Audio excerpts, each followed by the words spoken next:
नमस्कार आप सभी का। हम अध्याय 7 पढ़ेंगे जिसका टॉपिक है हमारा देश भारत।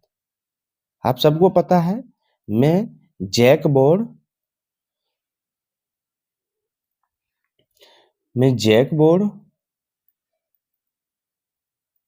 क्लास 6 को अभी कवर कर रहा हूँ।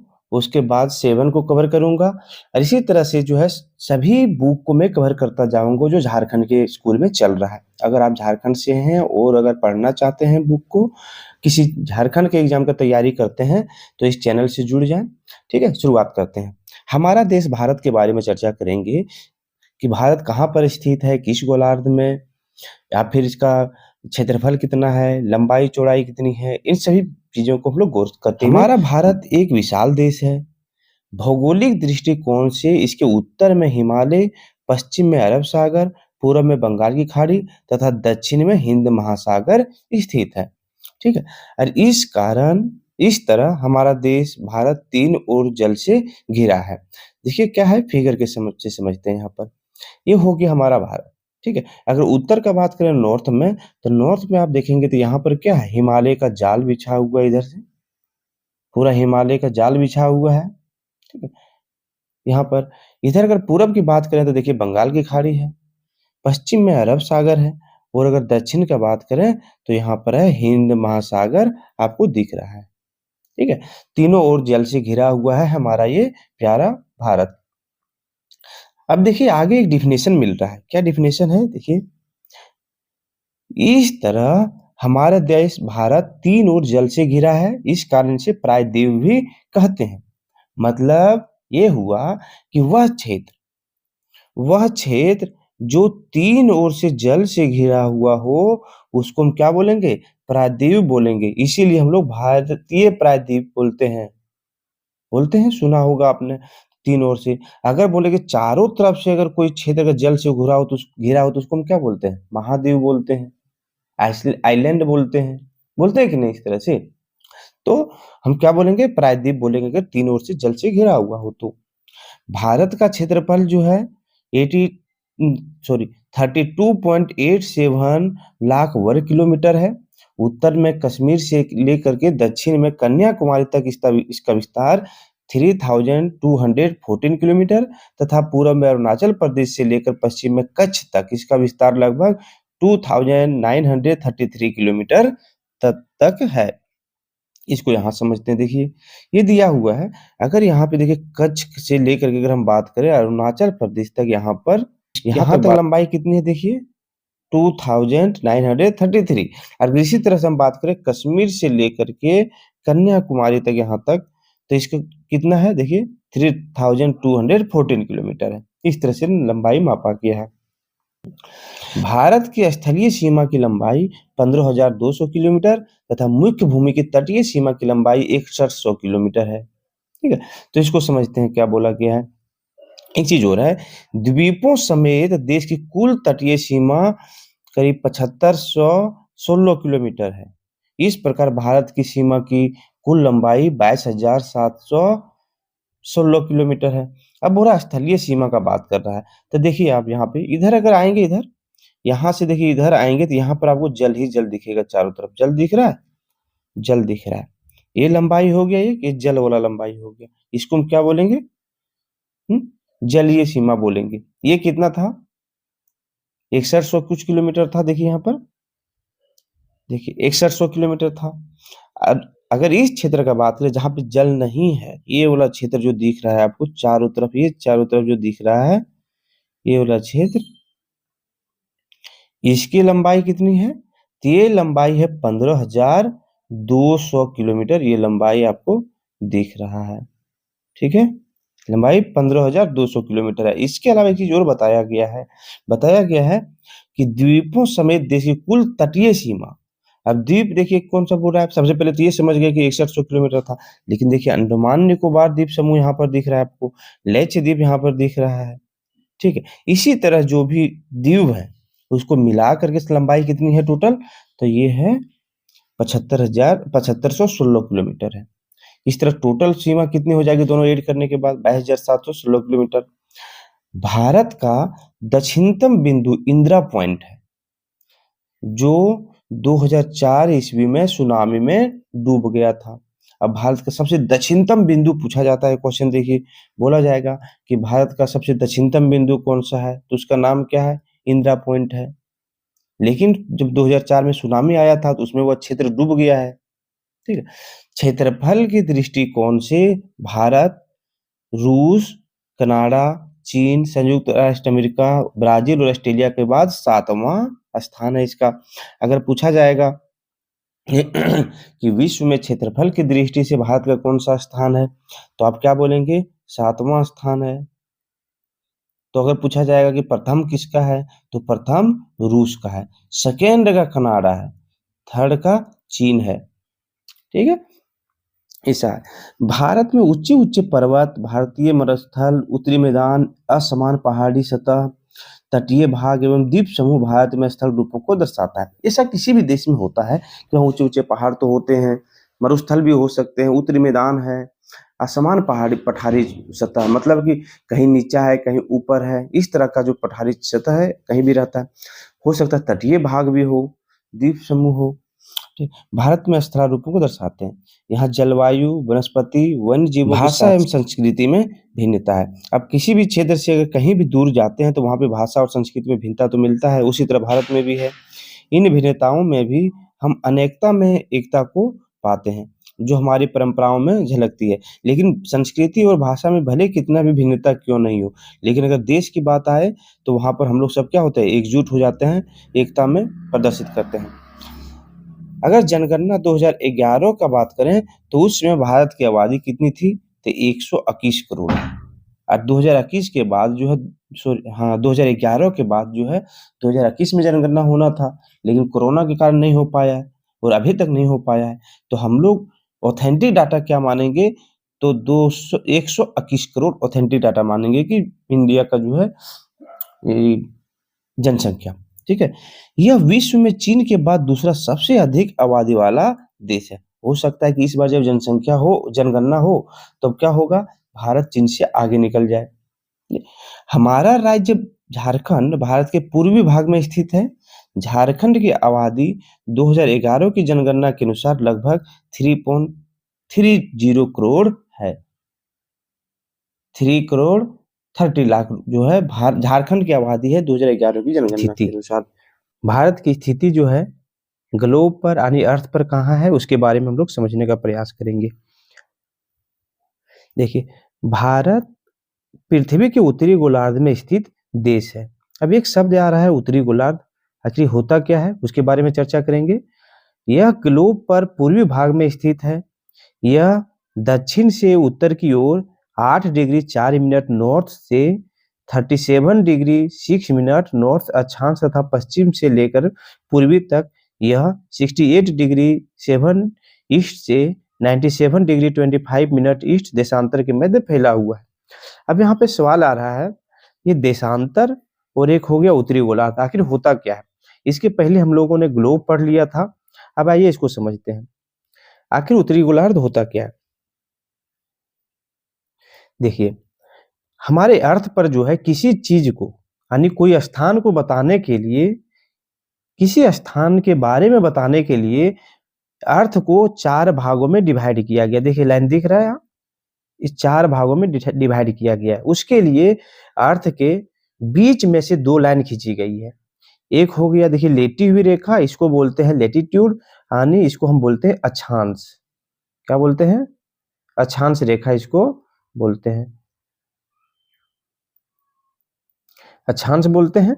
और ये देखिए जो खड़ा है ये रेखा, इसको बोलते हैं देशांतर रेखा। ठीक है, जो रेखा खींचा गया है उसको 0 डिग्री दिया गया है। देखिए 0 डिग्री है, ऊपर में भी दिख रहा होगा 0 डिग्री दिया हुआ है।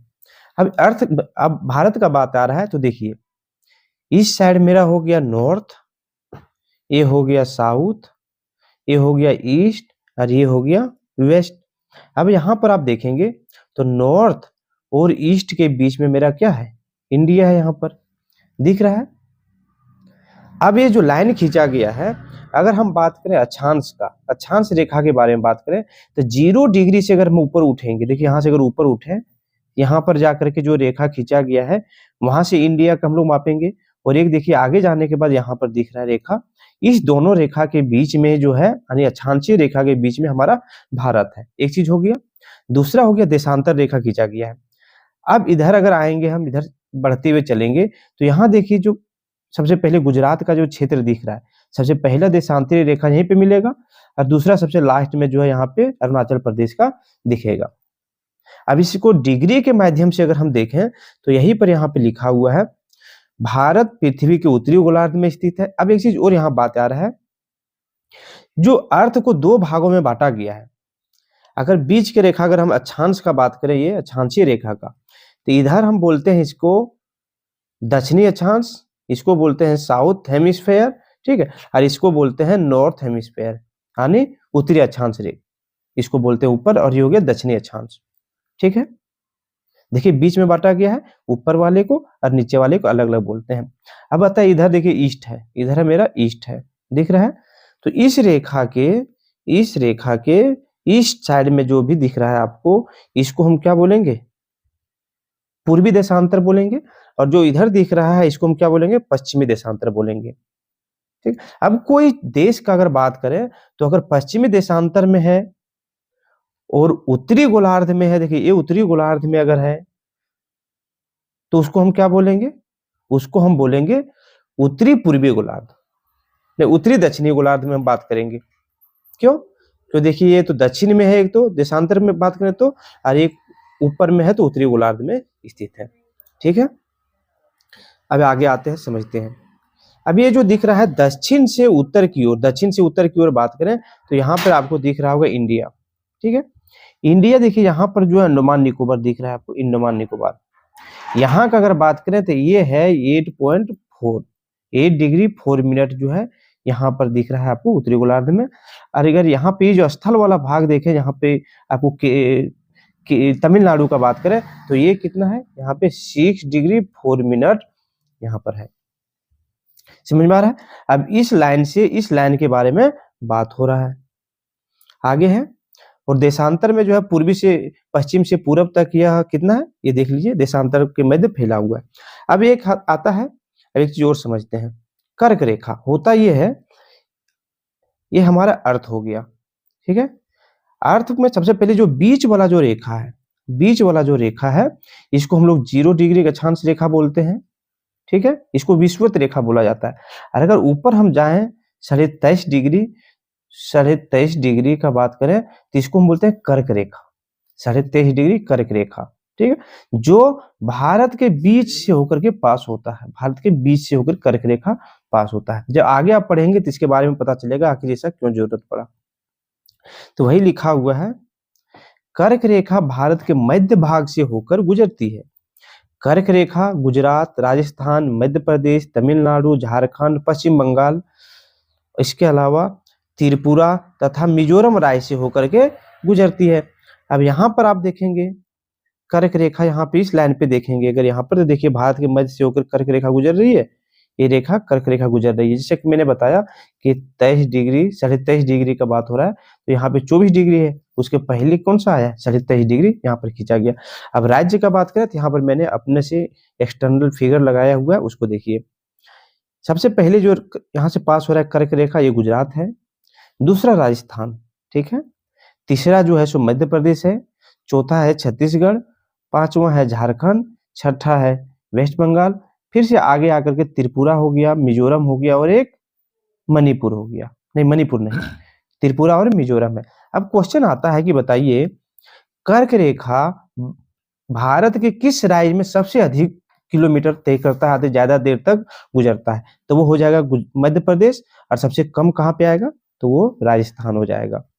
अब यहाँ पे स्टेट गिन लीजिए कितने स्टेट हैं, ये क्वेश्चन बहुत इंपॉर्टेंट है, पूछा जाता है कि कर्क रेखा भारत के किन किन राज्य से गुजरती है, उसकी संख्या कितनी है, सबसे अधिक किस राज्य से गुजरती है, सबसे कम किस राज्य से गुजरती है, या फिर एक क्वेश्चन यह भी आता है कि कौन सा राज्य का जो है सो कैपिटल से होकर के गुजरती है, ये सभी क्वेश्चंस आते हैं। तो यहाँ पे आप झारखंड का याद रखेंगे, रांची से होकर के कर्क रेखा गुजरती है। ठीक, आगे है बहुत बड़े देशांतरीय विस्तार लगभग 29 डिग्री के कारण यहाँ के दो छोरों पर स्थित स्थानों के स्थानीय समय में लगभग 2 घंटे का अंतर होता है। अब एक चीज और देखिए यहाँ पर, देशांतरीय विस्तार के बारे में मैंने बताया। देशांतरीय रेखा इस तरह से होता है खींचा हुआ, इस तरह से खींचा गया देशांतरीय रेखा, ठीक है, इस तरह से खींचा गया देशांतरीय रेखा, देशांतरीय रेखा। अब यहां से लेकर के यहाँ का दूरी जो है करीब 29 डिग्री पड़ता है, 29 डिग्री, ठीक है, 29 डिग्री पड़ता है। अब हम लोग समय का जो माप करते हैं, अपने देश में जो समय का मापन करते हैं कि समय कैसा होना चाहिए, अगर आप अरुणाचल प्रदेश के हैं तो वहां पर 2 घंटा पहले जो है दिन होता है।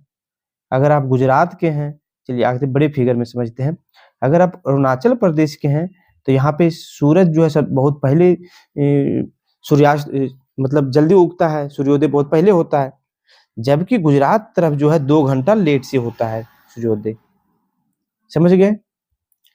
तो अगर हम यहाँ पर एक ही दोनों जगह एक ही समय रख करके अगर इस दोनों को स्टेट को आने देश को चलाना चाहें तो बहुत दिक्कत होगा। क्यों दिक्कत होगा? क्योंकि अरुणाचल प्रदेश में 2 घंटा पहले सूर्योदय होने के कारण यहाँ पे जो है स्कूल 8 बजे चालू करना पड़ेगा, जबकि गुजरात का अगर बात करें इसी के संदर्भ में स्कूल के बारे में, तो यहाँ पे 2 घंटा लेट सूर्योदय होने के कारण यहाँ पे स्कूल 10 बजे चालू करना पड़ेगा। और इसी तरह अगर ऑफिशियल वर्क का बात करें तो यहाँ पे जल्दी जो है सूर्यास्त हो जाने के कारण अंधेरा हो जाएगा जल्दी, तो ऑफिस जल्दी बंद करना पड़ेगा, जबकि गुजरात में जो है लेट से अंधेरा होगा तो यहाँ पे ऑफिस लेट से बंद करना पड़ेगा। इसके लिए जो है सो विशेषज्ञों ने बैठ करके भारत को बीच में से एक लाइन खींचा, भारत के बीच में से एक लाइन खींचा, ठीक है। और उसी बीच में लाइन खींचने के बाद उत्तर प्रदेश के इलाहाबाद जगह के एक क्षेत्र को जो है मानक समय माना गया कि अभी जो क्षेत्र यहाँ है यहीं से इधर जाएंगे या फिर इधर आएंगे, हम यहीं का समय जो है निर्धारित कर देते हैं और उसी समय से हम भारत का समय मानेंगे, ठीक है। अब समझ गए? आगे का बात जो है आप नेक्स्ट क्लास में आप पढ़ सकते हैं और डिटेल से बताया जाएगा। तो वही बोला गया है कि स्थानीय समय में लगभग 2 घंटे का अंतर होता है। किसके किसके बीच में? तो अरुणाचल प्रदेश के समय और गुजरात के समय में 2 घंटे का अंतर होता है, ठीक है। तो इसी के अनुसार से हम लोग जो है अपने ऑफिशियल वर्क हो गया, स्कूल हो गया या फिर जो भी काम है उसको करते हैं। अब इस प्रकार पश्चिम में गुजरात की अपेक्षा पूर्व में अरुणाचल प्रदेश में सूर्योदय लगभग 2 घंटा पहले होता है, जैसा कि मैंने बताया। जैसा कि हम जानते हैं कि 82 डिग्री 30 मिनट पूर्वी देशांतर का स्थानीय समय को भारत का मानक समय माना गया है। ये पूछा जाता है कि भारत का मानक समय कितने डिग्री पर है और कितने मिनट पर, तो 82 डिग्री 30 मिनट पूर्वी देशांतर के स्थानीय समय को भारत का मानक समय माना गया है। अब यहाँ पर आइए इस फिगर में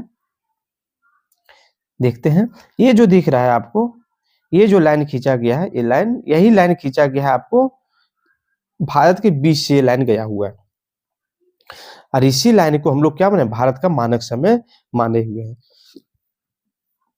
अब आगे है, इस अमयोत्तर को भारत का मानक अमयोत्तर भी कहा जाता है, यानी उसी के समय को हम लोग समय मतलब निर्धारित करके समय लेकर के चलते हैं।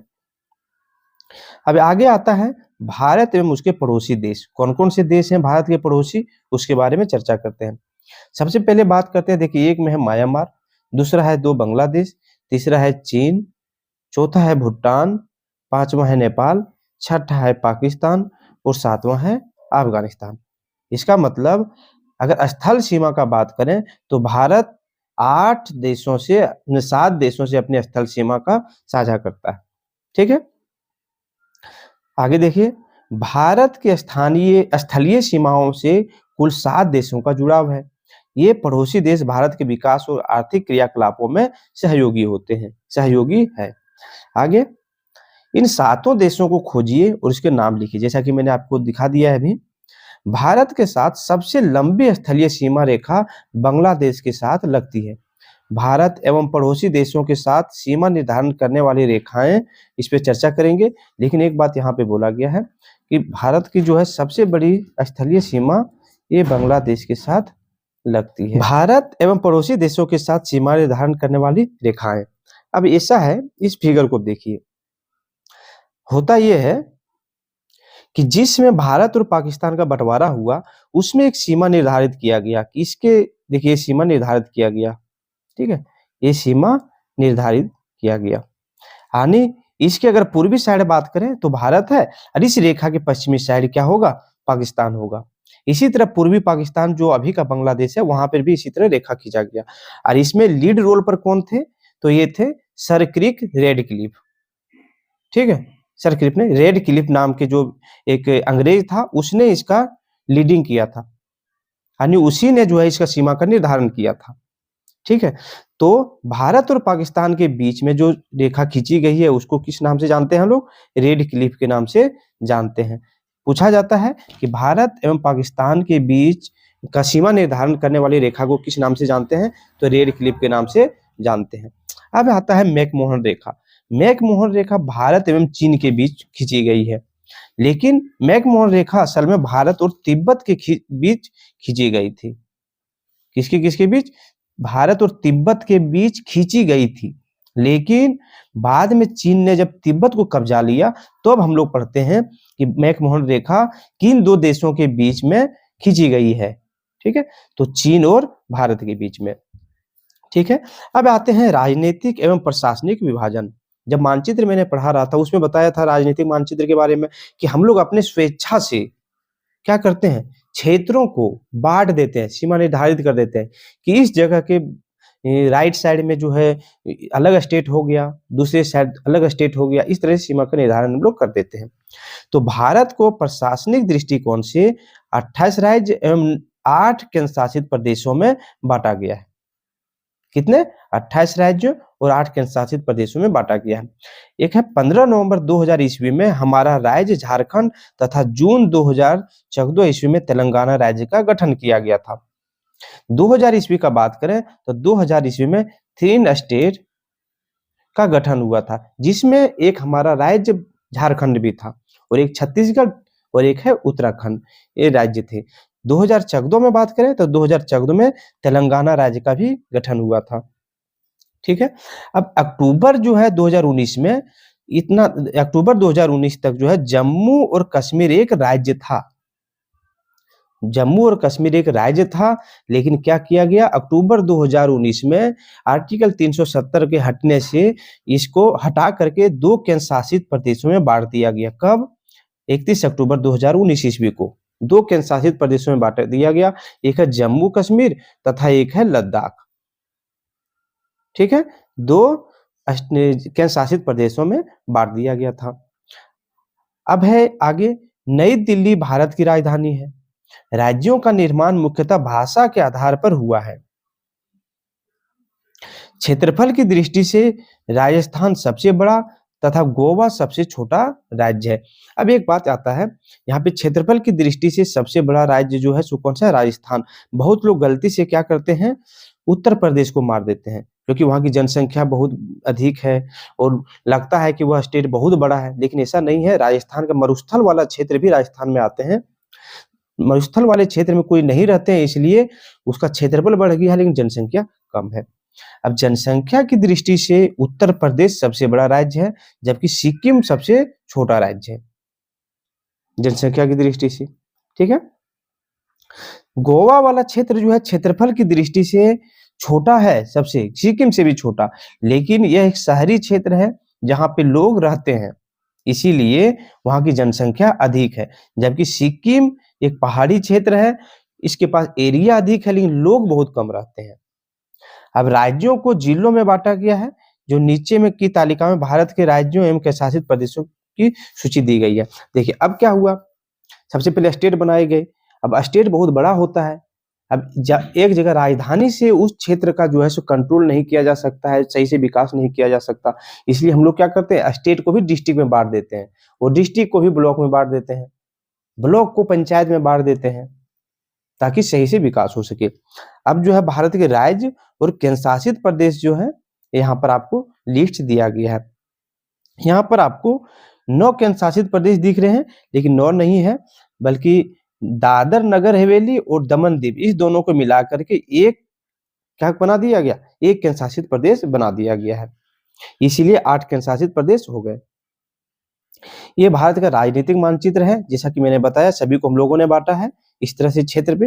अभी और जरूरत पड़ेगा तो किसी भी स्टेट को हम 2 भागों में बांट सकते हैं। जैसे उत्तर प्रदेश को बांटना चाहे 2 स्टेट में बांट सकते हैं, राजस्थान को तो फिर मध्य प्रदेश को बांटना चाहे 2 स्टेट में बांट सकते हैं। तो ये संख्या बदलते रहेंगे।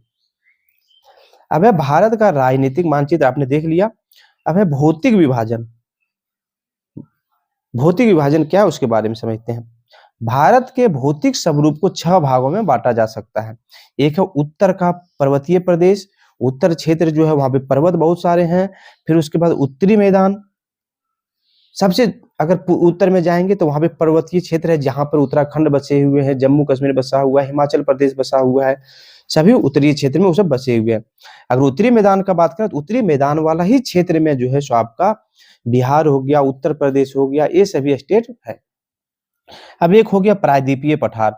तो प्रायद्वीपीय पठार में कौन सा आ जाएंगे, प्रायद्वीपीय पठार में तेलंगाना आ जाएंगे, महाराष्ट्र आ जाएंगे, ये सभी स्टेट आ जाते हैं।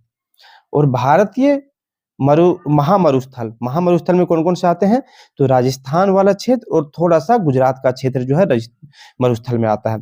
फिर है तटीय मैदान, फिर है द्वीप समूह। तटीय मैदान क्या होता है, तटीय मैदान जो समुद्र के किनारे जो तट है उस वहां पर जो मैदान है उसको हम तटीय मैदान के रूप में रखेंगे। और द्वीपीय समूह में जो केंद्र शासित प्रदेश वाले क्षेत्र जो समुद्र के बीच में है, जैसे अंडमान निकोबार समूह हो गया, फिर उसके बाद लक्षद्वीप हो गया, वही सब ये सभी जो दिख रहे हैं आपको द्वीपीय समूह, इसको भी हम अलग अलग बांट सकते हैं। अब आते हैं एक एक करके इस पे बात करेंगे। पहला है उत्तर का पर्वतीय प्रदेश, उस पर चर्चा करें। भारत के उत्तर में हिमालय पर्वतमाला है, हिमालय पर्वतमाला है। अब इस पे ये सब पर्वतमाला शब्द क्यों आया है, पर्वतमाला क्यों शब्द आया है बताइए। इसलिए आया है, समझिए। अगर आप एक फूल का माला बनाते हैं तो आप उसको क्या बोलेंगे, फूल की माला। अब शादी में जो है पैसे का माला पहनाया जाता है तो आप उसको क्या बोलते हैं, नोट का माला। अगर कोई मोती का माला बनाता है तो उसको बोलते हैं मोती का माला। तो हिमालय जो है पर्वत श्रृंखला है, उसके अंदर बहुत सारे छोटे छोटे पर्वत हैं, उस पूरे स्वरूप को हम लोग ने नाम दिया हिमालय। ठीक है, तो हिमालय के क्षेत्र में जो पर्वतमाला है, जो माला जैसा पर्वत है, उसको हम लोगों ने बोला पर्वतमाला। अब हिमालय का अर्थ होता है बर्फ का घर। हिमालय यानी हिम प्लस आलय, बर्फ का घर। हिम मतलब बर्फ, आलय मतलब घर होता है। यह पर्वत चाप के आकार में पश्चिम से पूरब की ओर 2400 किलोमीटर की लंबाई में विस्तृत। ठीक है, जो ये दिख रहा है आपको हिमालय पर्वतमाला, ये करीब 2400 किलोमीटर तक फैला हुआ है। किधर से, पश्चिम से लेकर के पूरब की ओर फैला हुआ है। हिमालय का विस्तार जम्मू कश्मीर, लद्दाख, हिमाचल प्रदेश, उत्तराखंड, सिक्किम, अरुणाचल प्रदेश आदि राज्यों में है। हिमालय पर्वतमाला को उत्तर से दक्षिण 3 भागों में बांटा गया है। हिमालय पर्वतमाला को उत्तर से दक्षिण 3 भागों में बांटा गया, इस पे हम लोग चर्चा करेंगे। इसके पहले हम ये चर्चा कर लेते हैं कि कौन कौन से स्टेट जो है सो हिमालय वाले तराई में आता है। पहला देखिए आपका कौन सा था, पहले देखिए जम्मू कश्मीर। ये देखिए जम्मू कश्मीर ये हिमालय वाले क्षेत्र में आता है। फिर लद्दाख हो गया आपका, उसके बाद देखिए हिमाचल प्रदेश, उत्तराखंड, उसके बाद हिमालय में जो है आपका नेपाल आ जा रहा है, इसीलिए यहाँ पे नहीं। फिर सिक्किम आ जाता है और फिर आपका आ जाता है अरुणाचल प्रदेश। ठीक है, डन है, आगे चलते हैं। अब मैंने यहाँ पे बात किया कि हिमालय पर्वतमाला को उत्तर से दक्षिण 3 भागों में बांटा गया है। अब इसे 3 भागों में बांटने का जरूरत क्या पड़ा, तो जिसका जरूरत इसलिए पड़ा बताते हैं। देखिए, सबसे पहले जो है यहाँ पे एक हिमालय इस तरह से बनता गया, एक श्रृंखला बन गया हिमालय का। इसमें जो है सो पहाड़ी है, इसमें पहाड़ी बना हुआ है, ठीक है, इस तरह का। और बीच में जो है कुछ क्षेत्र जो है वहां पे पहाड़ी क्षेत्र जैसा है लेकिन पहाड़ी है नहीं। उसके बाद फिर से पहाड़ी श्रृंखला बना इस तरह से दूसरा, फिर बीच में छूट करके फिर तीसरा श्रृंखला इस तरह से बना हुआ है पहाड़ी का। समझ में आ रहा है। तो इसको 3 भागों में बांटा गया है। पहला जो है, सबसे पहला जो आता है वो बृहद हिमालय या हिमाद्री या महान हिमालय बोला जाता है। बृहद हिमालय का मतलब बाहर वाला हिमालय, जो बड़ा हिमालय हो गया। हिमाद्री यहाँ पे बहुत सारे बर्फ, सबसे ऊंचाई पर यही है, इसलिए बहुत ज्यादा बर्फ है, इसलिए इसका नाम हिमाद्री भी पड़ा है। और महान हिमालय इसी का नाम पड़ा हुआ है। अभी फिगर में भी इस पे चर्चा करेंगे। यह हिमालय पर्वत की सबसे उत्तरी एवं सबसे ऊंची श्रेणी है। इसकी औसत ऊंचाई 600 मीटर है। हिमालय के सभी सर्वोच्च शिखर इसी श्रेणी में है। विश्व की सर्वोच्च चोटी माउंट एवरेस्ट 88 8,848 मीटर इसी में स्थित है, लेकिन यह नेपाल में है। इसी में कंचनजंगा भी है, मकालू है, धौलागिरी है, आदि अन्य चोटियां भी स्थित है। ठीक है, देखिए हाँ, तो फिगर में आप देखेंगे यहाँ पर, देखिए ये देखिए, ये वाला जो दिख रहा है क्षेत्र बना हुआ, ये कौन सा है? बृहद हिमालय हो गया। ठीक, इसके नीचे भी है और इसके नीचे भी है, 3 हिमालय होता है ना, 3 श्रृंखला में बटा गया है।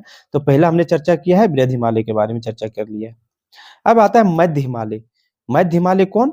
जो बीच में जो दिख रहा है ये लाइन, ये जो बीच में जो हिमालय दिख रहा है वो वाला बीच में, ये भले यहाँ फिगर में छोटा दिख रहा है, लेकिन जब इस पर ये बात करें तो ये बहुत ज्यादा एरिया में फैला हुआ है, हजारों किलोमीटर में ये क्षेत्र फैला हुआ है। ठीक, आगे आते हैं।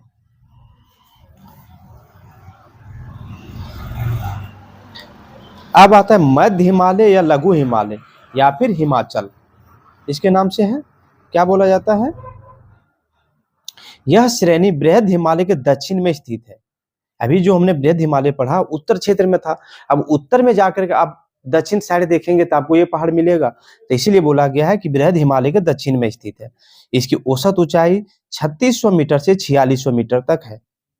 ठीक है, अब औसत ऊंचाई का मतलब क्या हुआ? हो सकता है कोई हिमालय जो इसका ऊंचाई जो है किसी पर्वत का वो करीब 6000 मीटर होगा, लेकिन किसी का 2000 मीटर होगा, इसीलिए एवरेज निकाल करके इसने 3600 से 4600 मीटर बता दिया है। अब इसी में जो है सो आपका शिमला है, नैनीताल है, मसूरी इत्यादि लोकप्रिय पर्यटक स्थल इसी श्रेणी में है। ठीक है, क्योंकि ये इतना ऊंचा तो नहीं है जहां पर लोग जाएंगे तो सांस लेने में दिक्कत होगा, जहां पे लोग बच सकते हैं। अगर बृहद हिमालय की बात करें तो वहां पर हाई एल्टीट्यूड जाने के कारण क्या होगा? वायु दाब कम हो जाएगा, लोग को प्रॉब्लम होगा सांस लेने में, लेकिन ये जो है जो आदमी कंट्रोल कर सकता है। एक जानने योग्य बातें हैं, भारत की सबसे ऊंची पर्वत चोटी K2 या फिर गार्डविन ऑस्ट्रिन जो है उसकी ऊंचाई 8611 मीटर है। यह काराकोरम श्रेणी में है, ना कि हिमालय में। काराकोरम श्रेणी आप लोगों को नहीं पढ़ना पड़ा है, हो सकता है नेक्स्ट क्लास में पढ़ना पड़े, उस पर चर्चा करेंगे काराकोरम श्रेणी के समय। अभी जो हिमालय वाले क्षेत्र में जो है ये काराकोरम नहीं आता है, वो ट्रांस हिमालय में आता है, उस पर चर्चा बाद में करेंगे। ठीक है, ग नंबर में आता है बा हिमालय या फिर शिवालिक। बा हिमालय या फिर शिवालिक के नाम से, यह हिमालय का सबसे दक्षिणी भाग है। इसकी औसत ऊंचाई 1000 मीटर है। यह पूर्व की ओर कटा छटा है। यहाँ पर मिट्टी और कंकड़ के बड़े ऊंचे मैदान मिलते हैं, इन्हें दून कहा जाता है। उदाहरण के लिए देहरादून। ठीक है, अब 1000 मीटर देखिए क्या बोला गया है, ये पूर्वी की ओर कटा छटा है। अब आइए मैप पर चलते हैं, मैप पे चलते हैं। देखिए शिवालिक, ये आपका शिवालिक पड़ रहा है, देखिए शिवालिक जा रहे हैं हम आगे, तो यहाँ पर शिवालिक आ गए। ठीक है, यहाँ पर शिवालिक आ गए। पूर्वी क्षेत्र में जो क्या होता है, यहाँ पे ये कट गया, फिर कट गया, इस तरह से कटते हुए चला गया है। एक चीज और याद रखेंगे, गारो, खासी और जैंतिया जो है ये हिमालय का भाग नहीं है। ठीक है, गारो, खासी और जैंतिया जो है छोटा नागपुर पठार का भाग है। इस पे बाद में हम चर्चा करेंगे। अब होता है कि यहाँ पे जो है सो कट कैसे गया, तो कटने का रीजन ये है कि यहाँ जब गंगा ब्रह्मपुत्र नदी बह रही थी तो उसके कारण जो है दोनों को अलग हो जाना पड़ा और फिर अलग हो गए। अब है उत्तरी मैदान, ये तीनों हमने पढ़ लिया। एक चीज और याद रखेंगे, क्या बोला गया है, बहुत इंपॉर्टेंट है। यहाँ पे देखिए, यहाँ पर मिट्टी और कंकड़ के बड़े ऊंचे मैदान मिलते हैं जिन्हें दून कहा जाता है। मिट्टी और कंकड़ के ऊंचे मैदान को हम किस नाम से जानेंगे? दून के नाम से, और इसीलिए इसका नाम क्या पड़ा है? देहरादून पड़ा है। अब आता है उत्तरी मैदान। उत्तरी मैदान अभी हमने उत्तर से पढ़ते हुए सबसे पहले बा हिमालय पढ़ा, फिर मध्य हिमालय पढ़ा, फिर शिवालिक पढ़ा। अब उसके बाद क्या है, उत्तरी मैदान है, उसको समझते हैं। उत्तरी मैदान कहाँ होगा? देखिए ये वाला क्षेत्र दिख रहा है, ये हो गया उत्तरी मैदान, ये हो गया उत्तरी मैदान। ये पहाड़ी क्षेत्र था, पहाड़ से जितने मिट्टी विट्टी ला करके क्या किया गया, यहाँ पे अपने अगल बगल में बिछाते चला गया। जो गंगा नदी थी, यमुना नदी थी, घाघरी नदी थी, ये सभी ने, गंडक नदी ने क्या किया, ऊपर से जो है ला करके मिट्टी वगैरह का अपने विस्तार करते चला गया, और उसके बाद वह क्या बन गया, एक मैदान का स्वरूप ले लिया, तो मैदान बन गया। हिमालय के दक्षिण में भारत का उत्तरी मैदान स्थित है। हिमालय के दक्षिण में भारत का उत्तरी मैदान स्थित है। यह मैदान सिंधु, गंगा, ब्रह्मपुत्र तथा उसकी सहायक नदियों से बना है। अब एक चीज और फिगर यहाँ पे आप देखेंगे, ये वाला फिगर देखिए, ये हो गया आपका ग्रेट हिमालय, ये हो गया आपका मध्य हिमालय और ये हो गया आपका सॉरी देखिए ये हो गया ग्रेट हिमालय, ये हो गया मध्य हिमालय, ये हो गया आपका शिवालिक। ठीक है, ये हो गया। आगे देखिए कौन कौन नदी है, सिंधु, गंगा, ब्रह्मपुत्र तथा इसकी सहायक नदियों से बना यह मैदान है। यह मैदान समतल और सपाट है। मैदान हम किसको बोलेंगे, जो समतल और सपाट हो उसी को ना मैदान बोलेंगे। तो इस उपजाऊ मैदान का निर्माण हिमालय के गिरि पद में स्थित बहुत बड़े बेसिन में जलोढ़ों के निक्षेप से हुआ है। जलोढ़ मिट्टी के निक्षेप से हुआ है और जलोढ़ मिट्टी बहुत ज्यादा उपजाऊ होता है। और जलोढ़ मिट्टी, ये सब नदियां क्या कर रही थी, बाढ़ लाती थी, बाहर से मिट्टी ला करके यहाँ नया नया मिट्टी लाते गया, उपजाऊ होते गया जमीन, और क्या बन गया, एक मैदानी क्षेत्र बन गया। ये जलोढ़ निक्षेप नदियों के द्वारा लाई गई बहुत महीन मिट्टी होती है। अब जलोढ़ में क्या हो रहा है, जलोढ़ मिट्टी बहुत महीन होती है, नदियों के द्वारा इसको ला करके यहाँ बिछाया गया और ये बहुत बड़े मैदान का स्वरूप ले लिया। अब आगे, तथा नदी बेसिन में निक्षेपित कर दी जाती है। यह 7 लाख वर्ग किलोमीटर के क्षेत्रफल में फैला हुआ है। यह मैदान लगभग 2400 किलोमीटर एवं 240 से 320 किमी चौड़ा है। यह विस्तार मुख्यतः उत्तर प्रदेश, बिहार, पश्चिम बंगाल आदि राज्यों में है और ये झारखंड भी क्षेत्र में भी है। ये क्षेत्र, इस क्षेत्र में काफी घनी जनसंख्या निवास करती है। अब आज कीजिए फर्स्ट क्लास मैंने पढ़ाया था हिस्ट्री में कि सबसे पहले लोगों ने खेती करना कहाँ शुरू किया था। चावल का बात करें तो चावल का बात आ रहा था तो आपका मेघालय में आ रहा था, क्योंकि वहां बहुत वर्षा हो रही थी। फिर उसके बाद इस मैदानी क्षेत्र में आ रहा था, क्योंकि यहाँ की पानी की पर्याप्त व्यवस्था थी, खेती बहुत ज्यादा यहाँ पे होने लगा था। मगध सम्राट इसलिए यहाँ पे सबसे मजबूत था क्योंकि यहाँ का मिट्टी बहुत जलवायु था, यहाँ पे खेती करके जो है सम्राट बहुत मजबूत होते चले गए थे। और इसके अलावा सबसे ज्यादा और ज्यादा मजबूत होने का कारण ये था कि झारखंड उड़ीसा वाले क्षेत्र में जो लो एस्क मिल रहे थे, और लो एस्क मिलने से हल बनाना शुरू कर दिया, लोहे के हथियार बनने शुरू कर दिए। जहां बगल वाले राज्यों में लकड़ी के हथियार यूज हो रहे थे, वहां पर ये लोहे के हथियार से लड़ाई कर रहे थे। ठीक, आगे है, इस क्षेत्र में जलोढ़ मृदा का आवरण के साथ साथ पानी में पर्याप्त उपलब्धता, यहाँ कृषि योग्य अनुकूल जलवायु होने के कारण यह भारत का सर्वाधिक उपजाऊ क्षेत्र बन गया। ये मैदानी क्षेत्र जो है भारत का सबसे अधिक जलवायु मतलब क्या बोले उपजाऊ क्षेत्र बन गया है।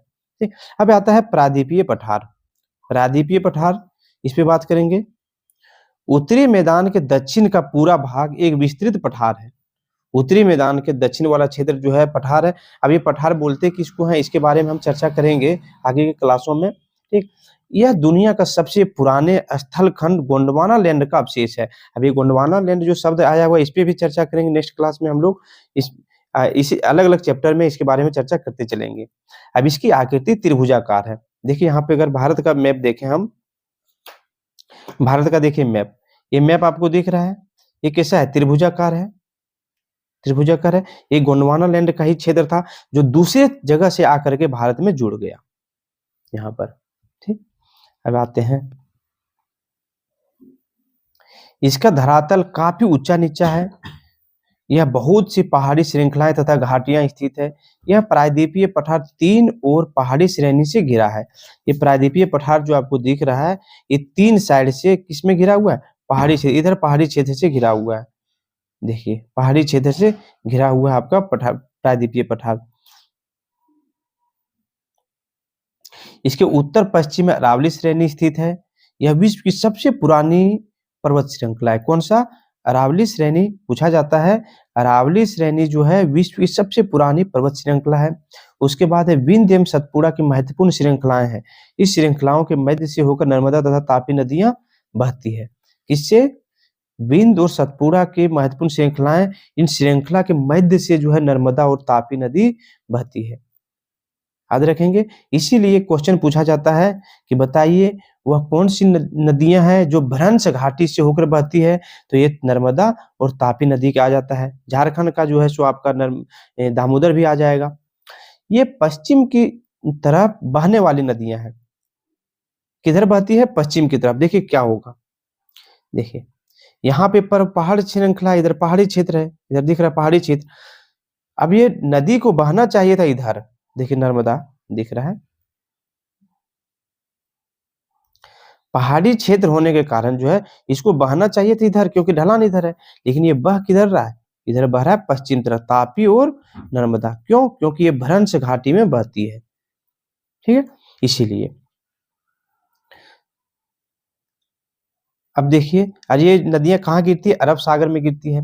प्रायद्वीपीय पठार के पश्चिमी किनारे पर पश्चिमी घाट पर्वत एवं पूर्वी किनारे पर पूर्वी घाट पर्वत स्थित है। याद रखेंगे, ये देखिए इधर, ये जो भारत है, भारत देखिए इस क्षेत्र में जो है एक पर्वत श्रृंखला है, पर्वत श्रृंखला है, जिसको हम पश्चिम साइड वाले को क्या बोलते हैं? पश्चिम घाट बोलते हैं। और ये पूरब साइड वाला को हम क्या बोलते हैं? पूर्वी साइड घाट बोलते हैं। ये पूर्वी घाट, देखिए ये क्षेत्र देखिए पूर्वी घाट है, पर्वत श्रृंखला है। तो यहाँ पर आप एक चीज देख पा रहे होंगे कि यहाँ पर जो है देखिए कटा हुआ है, यहाँ पे पर्वत श्रृंखला नहीं है बीच में, यहाँ देखिए कटा हुआ है। तो इधर क्या हुआ था ना कि देखिए यहाँ पे जो गोदावरी नदी हो गया, कृष्णा नदी हो गया, बह रहा है। इसके नदी बहने के कारण जो है यहाँ का क्षेत्र कटता चला गया और ये स्थान खाली पड़ गया, ठीक। जबकि इधर साइड में जो है यहाँ पे इसको दर्रा बोलते हैं, ये खाली स्थान रहने वाले क्षेत्र को, ठीक। अब आगे आते हैं। पूर्वी घाट का विस्तार महानदी घाटी से दक्षिण में नीलगिरी तक है, जबकि पश्चिमी घाट ताप्ती नदी के मुहाने से लेकर कन्याकुमारी तक फैला हुआ है। एक चीज और पूछा जाता है कि पश्चिमी घाट में जो है सो विस्तार उसका सबसे लंबा है, क्योंकि बीच में जो है पश्चिम साइड ऊंचा होने के कारण कोई नदी पास नहीं हो पाता है ज्यादा, और इसी कारण वो पर्वत श्रृंखलाएं कटी नहीं है। जबकि पूर्वी घाट में जो है सो कट कट के नदी है, मतलब पर्वत श्रृंखला है। पश्चिमी घाट का विस्तार 1600 किलोमीटर की लंबाई में है। पूर्वी घाट का विस्तार सतत नहीं है। देखिए मैंने बताया कि पश्चिमी घाट जो है 1600 किलोमीटर लंबा है, लेकिन पूर्वी घाट जो है इसका विस्तार सतत नहीं है। मतलब एक लंबा होना चाहिए जो घाट इस तरह नहीं होकर के कट कट के है, कट कट के। ऐसा क्यों? क्योंकि इधर से नदी जो बह रही है पश्चिम से पूरब की ओर, उसने इसको क्या कर दिया है? काट दिया है, इसी कारण, ठीक। यह टूटी हुई पहाड़ियों की एक श्रृंखला है, जबकि पश्चिमी घाट का विस्तार सतत है, ठीक। इसमें थाल घाट, भोर घाट एवं पाल घाट के दर्रे इसे पार करने में सहायता करते हैं। किसको सहयोग करते हैं? पश्चिमी घाट को पार करने वाले जो छोटे छोटे दर्रे हैं, जैसे पाल घाट, भोर घाट और थाल घाट है, उसे पार होने के लिए हेल्प होता है। पूर्वी घाट की औसत ऊंचाई 600 मीटर है। पूर्वी घाट की औसत ऊंचाई कितनी है? 600 मीटर है। जबकि पश्चिमी घाट की औसत ऊंचाई 900 से 1600 मीटर है। पश्चिमी घाट के दक्षिणी भाग में केरल में अन्नामलाई पर्वत स्थित है। पश्चिम घाट का ही क्षेत्र में जो है देखिए दक्षिण भाग में केरल में अन्नामलाई पर्वत श्रृंखला है, जिसमें दक्षिण भारत का सबसे ऊंचा शिखर अन्नामुडी स्थित है।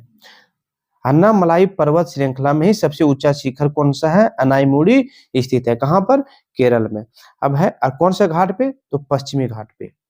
अब है पूर्वी घाट एवं पश्चिमी घाट नीलगिरी पहाड़ियों में आकर मिल जाती है। कहाँ पर आकर के मिलती है? ये नीलगिरी पहाड़ी में आकर के, इधर से दोनों आकर के जो है देखिए इस फिगर में दिखाया जाएगा।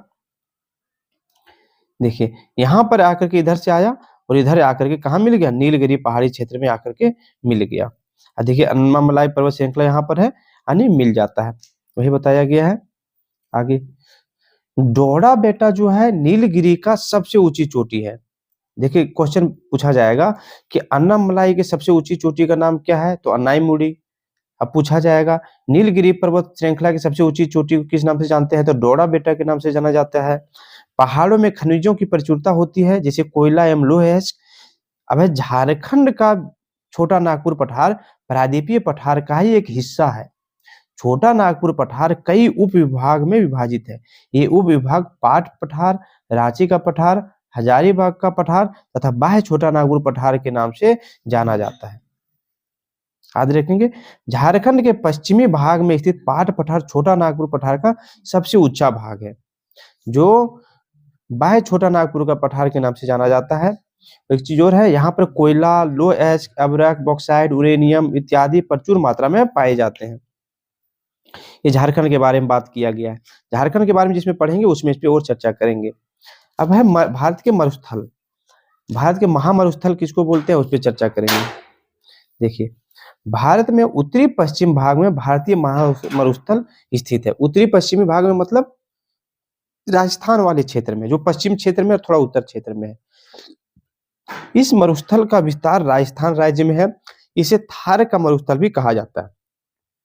इस मरुस्थल को किस नाम से जानते हैं? थार का मरुस्थल। यानी भारत में जो मरुस्थल उसको हम थार के मरुस्थल के नाम से जानते हैं। यह शुष्क, गर्म तथा रेतीला है। यह वनस्पति बहुत कम पाई जाती है। यहाँ पे आप सोचिए, गर्म है, बहुत ज्यादा मरुस्थल है, बहुत ज्यादा बालू है, पानी की व्यवस्था नहीं है, तो यहाँ पर वनस्पति भी कम पाए जाते हैं। और इस क्षेत्र में प्रति वर्ष सिर्फ 20 सेंटीमीटर से कम वर्षा होती है। जहाँ दूसरे क्षेत्र में, भारत के दूसरे क्षेत्र में जो है 100 मीटर से भी अधिक वर्षा होती है, वहां पर इस क्षेत्र में सिर्फ 20 सेंटीमीटर तक ही वर्षा होती है। वर्षा ऋतु में अदा कदा कुछ सरिताएं दिखाई पड़ जाती है।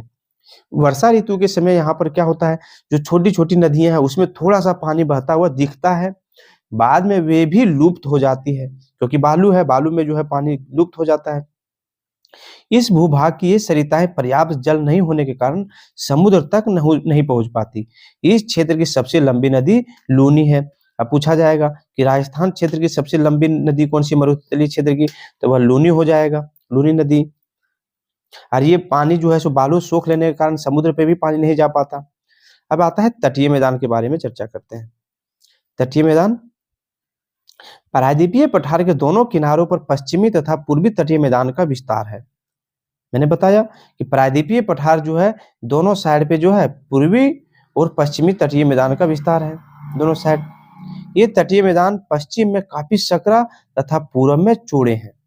देखिए ये भारत है मेरा, वो देखिए इधर, ठीक है, पश्चिम में काफी सकरा है। आइए फिगर में समझते हैं। तो इस फिगर में आप देखिए पहाड़ यहाँ पर है, इस क्षेत्र में ये वाला जो दिख रहा है, ये देखिए तट, समुद्र के किनारे जो तट है, ये मैदान के जैसा है। तो यहाँ पूरब साइड में बहुत चौड़ा है, जबकि पश्चिम में देखिए बहुत सकरा है। पश्चिम में आपको दिख रहा है, बहुत सकरा है, ये वही बोला गया है, बहुत सकरा है पश्चिम में, ठीक है। तो यही है कि प्रायद्वीपीय पठार के दोनों किनारों पर पश्चिम तथा पूर्वी तटीय मैदान का विस्तार है। ये तटीय मैदान पश्चिम में काफी सकरा तथा पूरब में चौड़े हैं। पूरब की ओर बहने वाली नदी जैसे महानदी, गोदावरी, कृष्णा, कावेरी है, ये जो पूर्वी तटीय मैदान में डेल्टा का निर्माण करती हुई बंगाल की खाड़ी में गिरती है। अब आगे देखते हैं यहाँ पे इस फिगर में, ये देखिए कौन कौन सी नदी के बारे में बात कर रहे थे हम लोग। देखिए सबसे पहले आता है गोदावरी। देखिए गोदावरी इधर आकर के गिरा है, कृष्णा नदी यहाँ से निकल करके, फिर जो है सो कावेरी नदी हो गया, इधर आके गिर रहा है। महानदी भी देखिए इधर आकर के गिर रहा है। कहाँ पे गिर रहा है? सारा बंगाल की खाड़ी में आकर के गिर रहा है। सभी नदी किधर से? पश्चिम से होकर के पूरब की ओर बहते हुए गिरता है और डेल्टा का भी निर्माण करता है। विश्व का सबसे बड़ा डेल्टा सुंदरवन है, जो गंगा ब्रह्मपुत्र नदियों के द्वारा बनाया गया है। इसको याद रखेंगे कि विश्व का सबसे बड़ा डेल्टा जो है सो कौन सा है और किन दो नदियों के द्वारा बनाया जाता है। तो विश्व का सबसे बड़ा डेल्टा जो है सुंदरवन है और ये गंगा ब्रह्मपुत्र नदियों के द्वारा बनाया जाता है। अब एक सवाल आता है कि आखिर डेल्टा होता क्या है? तो डेल्टा क्या होता है उस पर चर्चा करते हैं। देखिए होता क्या है, इधर से देखिए, एक फिगर से हम समझाने की कोशिश करते हैं। जब पहाड़ी क्षेत्र से नदियां नीचे उतरती है, पहाड़ी क्षेत्र से, तो ऊंचाई होने के कारण बहुत वेग से नीचे उतरती है। लेकिन जब यही नदियां मैदानी क्षेत्र में बहने लगती है तो वहां पे उसका वेग कम हो जाता है, धीरे हो जाता है। तो जो पहाड़ी क्षेत्र से जितना धूल कण वगैरह ले करके वो आता है, पत्थर वगैरह जो भी, उसको क्या करता है, वो धीरे धीरे मैदानी क्षेत्र में छोड़ता चला जाता है, ठीक है। और वही जो कंकड़ पत्थर क्या होता है, धीरे धीरे दलदल बनते बनते एक वहां पे नए नए वनस्पति उगने लगते हैं। वहां पर पानी की मौजूदगी भी होती है और ज्यादा पानी भी नहीं होता। तो इस तरह के क्षेत्र को हम लोग डेल्टा बोलते हैं। तो ये वाला जो सुंदरवन डेल्टा है, इसी तरह उसका भी निर्माण हुआ है। अब आता है द्वीप समूह। द्वीप समूह क्या होता है? तो भारत में दो द्वीप समूह है। एक है लक्षद्वीप समूह जो अरब सागर में स्थित है, यह केरल तट से कुछ दूरी पर स्थित है। यह प्रवाल द्वीप है, यहाँ पर कुल 25 द्वीप है।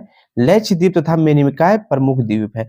अब लक्षद्वीप के बारे में बात हो रहा है। देखिए ये वाला क्षेत्र,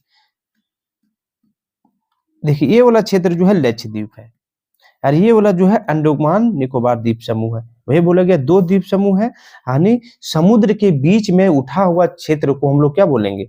वही वाला क्षेत्र है। तो ये हो गया लक्षद्वीप आपका, और ये हो गया अंडमान निकोबार द्वीप समूह। ठीक, तो इस तरह से बटा हुआ है प्रायद्वीप, द्वीप समूह बटा हुआ है। अब लक्षद्वीप का बात करें तो ये 25 द्वीपों में बटा हुआ है। और ये किस में पूछा जाता है क्वेश्चन के बताए, लक्षद्वीप जो है सो किस समुद्र में स्थित है, किस में स्थित है, तो वहां पर आपका कौन सा हो जाएगा, अरब सागर में स्थित है। देखिए यहाँ पर ये हो गया अरेबियन सी, यानी अरब सागर में आपका लक्षद्वीप है। अगर अंडमान निकोबार का बात करें तो ये बंगाल की खाड़ी में स्थित है।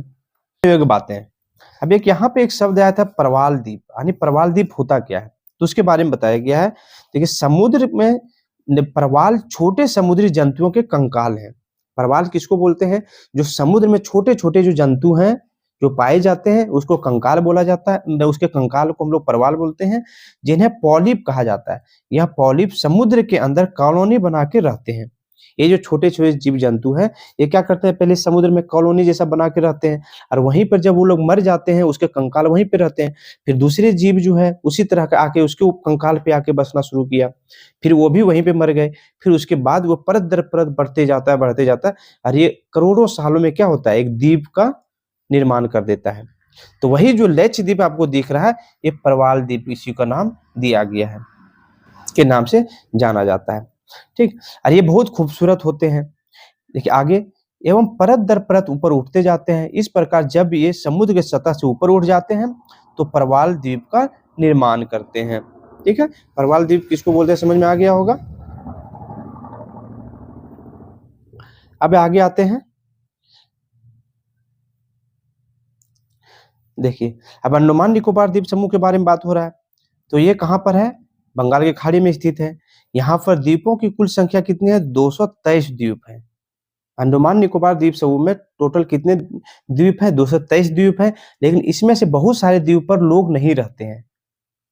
ठीक, तो इसमें प्रमुख द्वीप जो है वो उत्तरी अंडमान है, मध्य अंडमान, दक्षिणी अंडमान, लिटिल अंडमान एवं ग्रेट की राजधानी जो है वो दक्षिणी अंडमान में स्थित है, जिसको हम पोर्ट ब्लेयर के नाम से जानते हैं। आगे, मध्य एवं अंडमान सबसे बड़ा द्वीप है इसमें से, और यहाँ पर जो है भारत का एकमात्र सक्रिय ज्वालामुखी स्थित है, जिसको हम क्या बोलते हैं, बेरन बोलते हैं। कहाँ पर है, अंडमान निकोबार द्वीप समूह के पास स्थित है। यहीं पर होना भी था, क्योंकि इसके बगल में देश इंडोनेशिया है। इंडोनेशिया में बहुत सारे जो है सो ऐसा द्वीप है जहाँ पर ज्वालामुखी सक्रिय है, और उसी के साथ ये रहने के कारण हो सकता है यहाँ पर भी ज्वालामुखी इसलिए एक्टिव होता है। ठीक, आगे देखिए, अफवाह प्रणाली, यानी जो समुद्र नदियां हैं उसके बारे में चर्चा करेंगे। भारत में अनेक प्रकार के जल स्रोतों का विकास हुआ है, जिसमें नदियां जल की सबसे प्रमुख स्रोत है। भारत की नदियों को दो वर्ग में रखते हैं। पहला जो है हिमालय से निकलने वाली नदी, और दूसरा है पठारी भारत से निकलने वाली नदी। अब हिमालय से कौन कौन नदियां निकलती है, तो हिमालय से निकलने वाली नदियों में गंगा, यमुना, सिंधु, ब्रह्मपुत्र, सतलज, कोसी, गंडक आदि प्रमुख हैं। इन नदियों में सालों भर जल प्रवाहित होता है। इन नदियों को सदाबहारी भी कहते हैं। तो हिमालय से निकलने वाली नदियां जो दिख गया आपको, यहाँ पे सालों भर पानी रहता है। किससे, सोचिए सालों भर पानी क्यों रहता है, बरसात हो रहा है उसमें तो नदी में पानी आ गया अगल बगल से, उसकी सहायक नदियों से, या फिर खुद की नदी में पानी तो आ गया। जैसे गर्मी दिन आएगा बर्फ पिघल करके पानी जो है सो इस नदियों में आ जाता है, तो सालों भर यहाँ पे पानी रहता है। अब इसको फिगर से समझने का प्रयास करते हैं कि कौन कौन सा नदी हिमालय से निकलती है। सबसे पहले यहाँ देखिए गंगा नदी हिमालय से निकल रहा है, देखिए गंगा नदी। ये हो गया आपका यमुना नदी, हिमालय से निकल रहा है। ठीक, यहाँ पर देखिए ये सिंधु नदी, सिंधु नदी भारत के कुछ क्षेत्र में बह करके चला जाता है पाकिस्तान। देखिए यहाँ पे झेलम हो गया, रावी हो गया, सतलुज नदी हो गया, ये सभी आगे जाकर के यहाँ से गंडक नदी भी निकलता है। ये सभी नदियां जो है हिमालय से निकलती है। एक हो गया आगे ब्रह्मपुत्र नदी, जो देखिए यहाँ पे हिमालय से आकर के अरुणाचल प्रदेश में इधर आकर के हिमालय नदी भी हो गया, ये बह रहा है। एक पठारी भाग में है, देखिए पठारी भारत में प्रवाहित होने वाली नदियों में महानदी हो गया, गोदावरी, कृष्णा, कावेरी आदि प्रमुख है। गोदावरी नदी को वयोवृत्त गंगा भी कहा जाता है। देखिए यहाँ पर पठारी क्षेत्र में कौन कौन सी नदियां बह रही है, गोदावरी हो गया, कृष्णा हो गया, कावेरी हो गया, महानदी हो गया, ये सभी जो है आपका पठारी क्षेत्र में बहती है। ठीक, अबे झारखंड के बारे में हम लोग पढ़ रहे हैं, झारखंड का बुक पढ़ रहे हैं, तो झारखंड की नदियों के बारे में भी पढ़ना होगा, इसलिए यहाँ पे दिया गया है। झारखंड में प्रवाहित होने वाली नदियां पठारी है। यहाँ समुद्र की कोई भी मतलब पहाड़ से निकलने वाली नदियाँ नहीं है, पठारी नदी है। यहाँ की प्रमुख नदियाँ दामोदर, स्वर्णरेखा, उत्तरी कोयल, दक्षिणी कोयल, शंख, खरकई, औरंगा आदि है। दामोदर झारखंड में प्रवाहित होने वाली सबसे लंबी नदी है। इसे पूर्व में बंगाल का शोक से नाम से भी जाना जाता है। पहले यहाँ पे इस नदी में बाढ़ आ जाने के कारण, हर बार बरसात में बाढ़ आ जाने के कारण बंगाल में जो है क्या होता था, पूरे क्षेत्र में बाढ़ आ जाता था पानी बढ़ने के कारण। इसीलिए उसको बंगाल का शोक के नाम से हम लोगों ने संज्ञा दे दी है। यह नदी भ्रंश घाटी से बहती है। मैंने बताया था भ्रंश घाटी से दामोदर नदी भी बहती है। इस पर 1948 में भारत की प्रथम बहुउद्देशीय योजना का निर्माण किया गया था। स्वर्णरेखा नदी रांची जिला से निकलकर बंगाल की खाड़ी में गिरती है। इस नदी पर हुंडरू जलप्रपात स्थित है। उत्तरी कोयल तथा औरंगा नदी पलामू क्षेत्र से प्रभावित होती है। देखिए यहाँ पर अब बात आ रहा है दामोदर नदी का। देखिए दामोदर नदी लातेहार से निकल करके कहाँ जा रहा है, देखिए यहाँ पे बह गया इधर। अगर बात करें स्वर्ण रेखा की बात करें तो स्वर्ण रेखा देखिए रांची से निकल करके बहती है। ठीक है, स्वर्ण रेखा का नहीं दिखाया गया है। शंख नदी देखिए बह रहा है इधर। ये सभी चीजें आप फिगर से देख सकते हैं। ठीक है, झारखंड की नदियों के बारे में हमने पढ़ लिया। उम्मीद है आप सबको यह चैप्टर बहुत अच्छा लगा होगा। अब इस चैनल पर नए हैं तो चैनल को सब्सक्राइब कर दें, और अगर आप झारखंड के किसी भी एग्जाम की तैयारी करते हैं तो सभी वीडियो को देख करके अपने सुझाव भी हमारे साथ साझा करें। धन्यवाद।